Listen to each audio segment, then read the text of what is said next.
Ustadz Fahmi Al-Maimuni yang kita muliakan, para ustadz yang lain, Ustadz Ade siapa?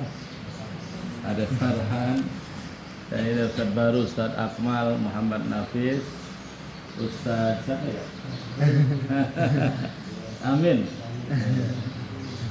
Dan anak-anak sekalian, ini sedikit tetapi berkualitas. Satu dianggap 1000. Jadi kalau ada 25 santri dianggap 25.000 orang. Artinya satu orang santri bobotnya itu sama dengan 1000 orang. Daripada santrinya banyak nggak berkualitas, lebih baik dikit tapi hebat-hebat, ya kan? Anak-anak sekalian, untuk jadi orang hebat itu mungkin pernah disampaikan oleh Abi itu, untuk jadi orang hebat, orang sukses itu pertama harus dekat dengan Allah. Karena kesuksesan itu yang ngasih siapa? Allah. Yang ngasih jalan hidup siapa? Allah. Yang ngasih pekerjaan siapa? Allah. Yang ngasih rezeki siapa? Yang ngasih kedudukan Allah. Makanya kalau pengen sukses dari awal jangan jauhi Allah. Alhamdulillah anak-anak ini dari sekarang udah mulai sholat, doa, terus aja doa, sholat. Ya Allah, mamanya berikan aku jalan yang terbaik, nanti aku pengen kayak anu, aku pengen jadi anu, doa aja. Nabi pernah nyampaikan ke Ustaz Akmal, saya bilang, dulu Abi itu pengen banget belajar di Mekah, pengen banget belajar di Saudi. Sampai doanya itu, Allahumma rzuqni ziyaratal haramain, ya Allah berikan aku kesempatan untuk berziarah di makam, di Masjid Haram Nabawi gitu kan. Ditulis di buku, ditulis di kamar itu tulisan Allahumma rzuqni ziyaratal terus. Jadi memang doa dan ikhtiar terus dekat dengan Allah. Nah, anak-anak kan nggak tahu nanti ke depan jadi apa, nggak tahu sekarang kan, nggak tahu. Udah nggak usah mikirin masa depan. Yang penting sholat yang bagus, ibadah yang bagus, doa yang bagus, itu satu. Kita nggak tahu di sini nanti akan jadi ibu lurah, ada yang jadi bupati, ibu, nggak tahu. Makanya jangan sederhanakan, orangnya dikit tapi hebat-hebat kan. Itu satu ya. Untuk jadi orang sukses itu pertama, sukses itu rekayasa Allah. Makanya harus dekat dengan Allah. Dua, sukses itu adalah harus irsyadu ustadz, ikut arahan ustadz. Tidak ada orang yang pinter lahir tiba-tiba pinter, nggak ada. Kecuali para nabi juga melalui wahyu. Orang lahir bodoh semuanya. Siapa yang ngasih pinter? Ustadz. Lewat ustadz, ilmunya dari Allah lewat ustadz, ya kan? Orang tua, gimana orang tua? Perannya orang tua di mana? Nah ini, anak-anak, ada 3 orang yang harus dihormati dalam hidup kita. 1 ibu, 2 ayah, 3 ustaz. 3-tiganya punya andil besar di dalam keberhasilan seseorang. Ibu punya jasa melahirkan. Ibu punya jasa melahirkan, ngurusin, merawat begitu luar biasa. Sehingga jasa melahirkan ini tidak bisa dibandingkan dengan apapun, kenikmatan apapun. Makanya doanya Rabbighfirli wali walidayya warhamhuma kama rabbayani. Ada orang nggak mau pakai doa ini. Saya nggak mau doa kama rabbayani shaghira. Kenapa? Saya dari kecil ditinggal ibu saya, dititipin ke nenek. Berarti yang rabbayani yang mendidik aku bukan ibu saya tapi nenek saya. Makanya saya nggak mau doa itu. Anak-anak sekalian, ibu meskipun sekedar melahirkan, kemudian ditinggal di mana atau dibuang di mana, dipelihara oleh siapa, kalau bayi ini kemudian jadi orang pintar, orang punya ilmu, mesti harus berterima kasih kepada ibunya. Sekedar melahirkan.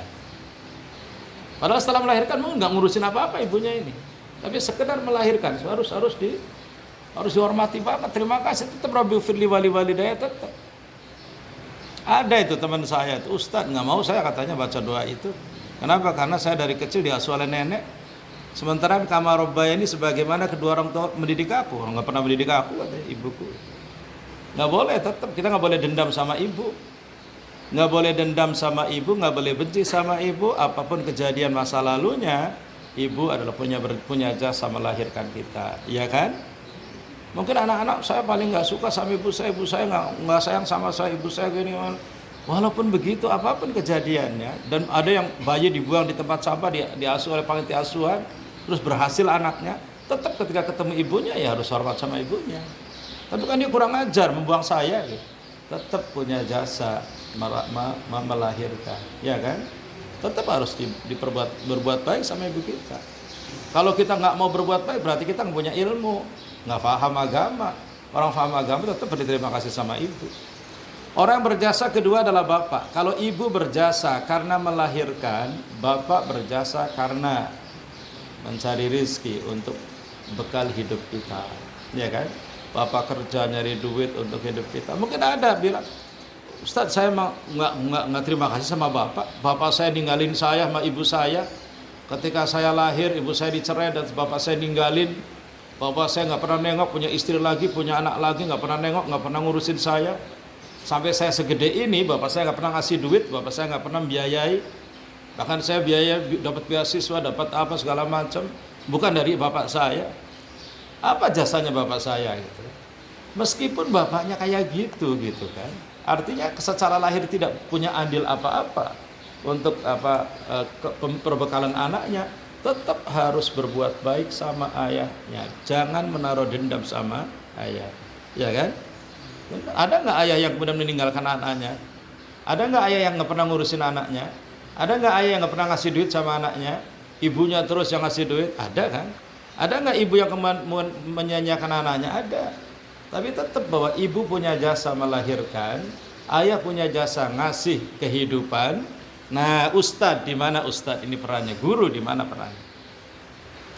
Guru adalah orang ketiga yang tidak boleh disepelekan, karena guru itu yang mengarahkan. Guru yang mengarahkan. Yang bikin orang pintar siapa? Ibu, bapak, atau guru? Guru. Walaupun kadang-kadang ibunya bu guru, tapi yang bikin pintar guru, bukan ibu gurunya. Oh, ibu gurunya nggak telaten ngurusin anaknya, ngajarin anaknya. Yang bikin pintar itu guru, yang mengarahkan itu guru. Bahkan kemudian anak-anak, Abi di pesantren sampai ngomong ke orang tua, Ustadz di pesantren jauh lebih paham tentang anaknya daripada orang tuanya. Orang tuanya pengen laporan, nak kamu gimana? Oh, baik bu, matematikanya bisa, tahfidznya bagus. Nggak tahu padahal anaknya malas tidur, wah sudah nggak tahu. Yang tahu tentang anaknya itu Ustadz di pesantren. Makanya Ustadz lebih paham mengarahkan kamu ke sini. Nanti kamu harusnya begini, nanti kamu begini. Orang tua bisa mengarahkan ke itu enggak? Orang tua bahasa orang dramanya pujareng kono. Pujareng kono itu apa?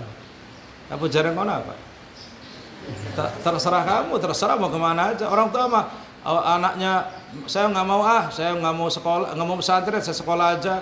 Ya udah, kalau nggak mau di pesantren, ibu nggak bisa maksa. Akhirnya apa? Sekolah nggak pesantren kacau, akhirnya nakal. Orang tua nggak mampu mengarahkan anak, kecuali memang orang tua yang kuat.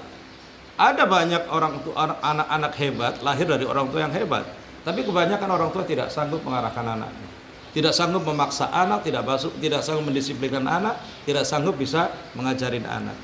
Ini Abi nih. Abi itu anaknya petani, anaknya orang kampung, orang nggak ngerti. Kemudian sampai bisa pesantren, sampai kemudian bisa kuliah, sampai jadi dokter. Apa karena ibu atau bapak? Bukan, karena guru ngaji Abi yang ngarahkan. Makanya dalam hidup Abi, guru ngaji itulah paling berjasa dalam hidup saya. Setelah ibu, bapak, dan ini guru ini.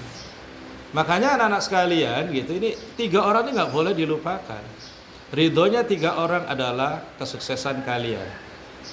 Makanya ridho 3 orang itu kesuksesan kalian. Jangan sakiti ibu, hidup kalian akan sengsara. Jangan sakiti ayah walaupun mungkin tidak terlalu ngasih duit, tidak pernah ngasih duit sama kamu, tetap jangan sakiti, karena nanti juga hidup antum akan sengsara. Dan jangan sekali-kali menyakiti ustadz, karena hidup antum tidak akan berguna, ilmunya tidak ada manfaat sama sekali. Kemarin Nabi ke Depok di santri kelas 9, susah banget diatur kelas 9. Wah, sampai macam-macam itu apa pelanggarannya. Akhirnya saya kumpulin. Coba saya bilang, kalau masih begini saya tidak ridho, saya bilang. Ilmu yang kamu dapatkan saya tidak ridho, saya bilang. Silakan, saya tidak begitu hadir wisuda. Oh, langsung pada panik, pada ngumpul, pada minta ridho, minta maaf segala macam. Karena itu penting banget. Nggak dapat ridhonya ustadz mau gimana, gitu kan? Sementara tadi bahwa Yang mengarahkan kesuksesan itu adalah irsyadu ustadi. Jadi rekayasa.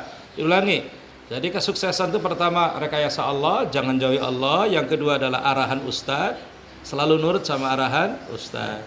Mamanya begini, Ustadz Fahmi, saya lulus SMP sini, saya mau ke SMA negeri aja, SMA negeri Sindang. Terus tinggalnya di mana? Saya di rumah aja. Ngajinya gimana? Saya udah berhenti ya. Jangan ya, jangan, udah di sini aja. Nanti pengen kuliah kemana? Pengen kuliah. Jangan, ikuti aja dulu, ikuti ustadz. Ustadz lebih paham. Kadang-kadang anak mengikuti temennya masuk ke SMP negeri, ikut SMP negeri, SMK negeri, SMK negeri, gitu kan? Jadi ikut arahan ustadz. Ulangi, orang sukses pertama itu rekayasa Allah. Jangan jauhi, banyak doa. Yang kedua itu arahan ustadz. Jangan sakiti ustadz, ikuti arahannya. Walaupun pahit, sama dengan resep dokter. Dokter katanya kamu sakit ini, minum obat ini. Pahit dokter, minum. Sama, ustadz juga begitu. Kamu harus bangun, kamu harus begini. Tapi capek, bangun. Ikuti ustadz. Meski pahit, ikuti, akan sukses. Ya, yang ketiga ikhtiar fardi. Jadi usaha pribadi. Nah, yang sukses itu usaha pribadinya jelas.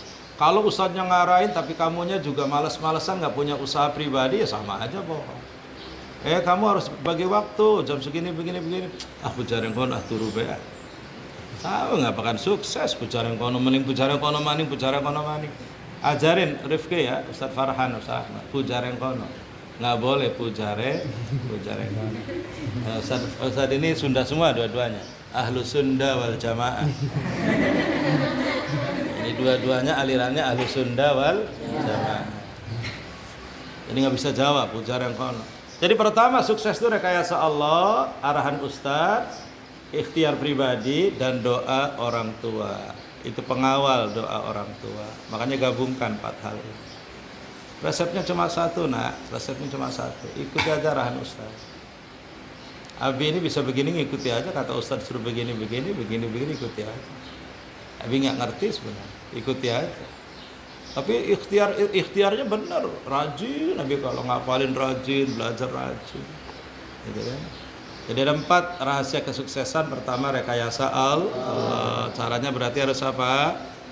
Harus banyak taat, doa, ya, rukuk sujud. Yang kedua arahan ustaz. Jadi ikut dengerin arahan, laksanakan dan hormati. Yang ketiga ikhtiar pribadi. Jadi masing-masing belajarnya sama, ini cepat, ini lambat. Kenapa? Yang ini tidur dulu, yang ini ngapal dulu. Beda kan? Di ikhtiar pribadi. Nyoba si kembar 2 ini ada yang tahu rajinnya yang mana yang rajin? 2 ini yang rajin yang mana, Ustaz? Yang adiknya. Yang adiknya yang rajin. Ayo, yang adiknya yang mana? Tuh. Nanti hasil hafalannya beda ya. Banyakan mana? Banyakan kakaknya. Oh, masih banyak kakaknya yang rajin adiknya. Yang keempat doa orang tua. Yang 4 rahasia kesuksesan. Dan tadi Abi bilang ada 3 orang yang berjasa dalam hidup dan tidak boleh disakiti sama sekali. Siapa? 1. Kenapa ibu? Karena punya jasa melahirkan. 2. Ayah. Kenapa punya jasa? Nafkahi, memberikan nafkah. Guru, ustadz punya jasa mengarahkan hidup, melahirkan, menafkahi dan mengarahkan, ya kan? Walaupun tadi ada ibu yang habis ngelahirin dibuang anaknya, ditaruh di panti asuhan. Tapi kalau anaknya sudah gede jadi ustadz, ngerti agama, tetap hormat gak sama ibunya? Tetap. Dendam gak? Sakit hati gak? Mungkin sakit hati ya nggak paham agama. Ibu kenapa sih ibu? Kok ibu waktu itu saya dibuang gitu kan? Kayak di sinetron ya. Tapi kita tetap menghormati. Alhamdulillah ibu, akhirnya ibunya Allah merasa berdosa membuang kamu gitu kan. Nah itu walaupun ibu kayak gitu tetap dihormati sebagai seorang ibu. Ayah, mungkin ada banyak ayah yang setelah kemudian nggak pernah ngasih duit, nggak pernah ngurusin, nggak pernah peduli. Ketika anaknya mau lulus mau tidak nggak pernah nanya gitu kan. Abi ketika pulang pesantren Abi di Jogja. Kalau pulang tuh bawa rapot ranking 1. Bawa ranking 1 seneng banget. Tapi ketika datang sampai rumah tuh ibu sama bapak kan orang petani nggak ngerti ya. Wah ini ranking 1, diem aja gitu. Tapi ketika ke ustadz guru ngaji, Masya Allah ustadznya cerita sama murid-murid ini ranking 1, Bakrun hebat. Coba Siapa yang senang siapa? Ustadznya. Ustadznya lebih menghargai prestasi, orang tuanya nggak paham gitu. Makanya begitu, tetap orang tua dihormati karena beliau adalah punya jasa melahirkan, menafkahi. Ustadz dihormati karena mengarahkan. Makanya dalam hidup Abi itu, orang yang berjasa dalam hidup Abi adalah guru ngaji yang mengarahkan Abi satu. Di pesantren Kerapiak ada satu juga yang mengarahkan Abi ke Libya, yang begini-begini. Itu yang mengarahkan, itu yang paling berjasa dalam hidup kita. 3 orang ya, anak-anak sekalian ya. Walaupun kemudian ibu kurang memperhatikan kita, tetap kita walaupun ayah tidak nafkahi kita, tetap walaupun guru mungkin nggak suka, guru ini begini, guru ini begini, guru begini, namanya juga manusia itu kalau dicari kelemahannya pasti kelemahannya banyak kan. Ini guru ini nggak suka saya begitu, guru ini nggak suka begitu. Makanya santri biasanya suka ngomongin gurunya. Ayo, kalau anak-anak sekolah suka ngomong, si anu tuh, Pak Guru itu, ada Pak Guru itu, Pak Guru sambil menghina-hina, nggak boleh. Guru itu mungkin ada kelemahan-kelemahannya, tapi ada jasa yang sangat berharga, ilmu dan arahannya. Ya nak ya, nah dengerin ya arahannya. Ikuti arahan Ustaz Fahmi, ikuti arahan Ustaz Ade Farhan, Ustaz Akmal ya. Nanti kemudian kalian maju bersama menjadi sukses bareng-bareng. Amin. Nah, nanti kalau ada yang sudah sukses, tengok tunas unggul ya. Nanti ada yang udah sukses, suaminya kaya, mobilnya Pajero, datang ke Tunas Unggul ya. Siapa namanya ini? Hanun, suaminya banyak punya Pajero, amin. Datang ke sini nan ya. Langsung, wow, terus turun. Masya Allah, aku masih gini-gini aja sih Tunas Unggul nih. Kayak gini-gini aja masih nggak selesai. Ustaz Fahmi, ini kenapa nggak selesai? Duitnya kurang, butuh berapa sih? 50 juta juga selesai. Udah dari saya ntar. Kayak gitu Anan ya. Iya, jadi harus begitu. Itu benar-benar itu santri yang istimewa. Ustaz, ada catatan santri yang sukses tuh. Panggilin tuh Bunda. Baik anak-anak, itu saja yang ingin Nabi sampaikan. Bahagia walaupun sebentar, sedikit orangnya tapi hebat ya nak ya. Sekali-kali minta rekreasi, Ustaz Fahmi ke sana ke pantai. Pantainya jangan sini, bosan mati sini. Indramayu Barat ya. Nanti mampir di pesantren Nabi. Nanti yang lakinya futsal bareng ya. Nanti renang di pantai. Nanti baru makan ikan bakar ya. Disiapin sama ikan bakar. Benar, janji. Ya. Mahal ongkosnya, nggak usah pakai ongkos, pakai kolbak aja. Atau truk gitu kan. Ya nak ya, cukup, khawatir ditunggu. Makasih Ustaz, jazakumullah khairan. Assalamualaikum warahmatullahi wabarakatuh. Ya ini si kembar yang rumahnya depan Ustaz Muti. Waktu pulang makan nggak ngajak aja. Apinya di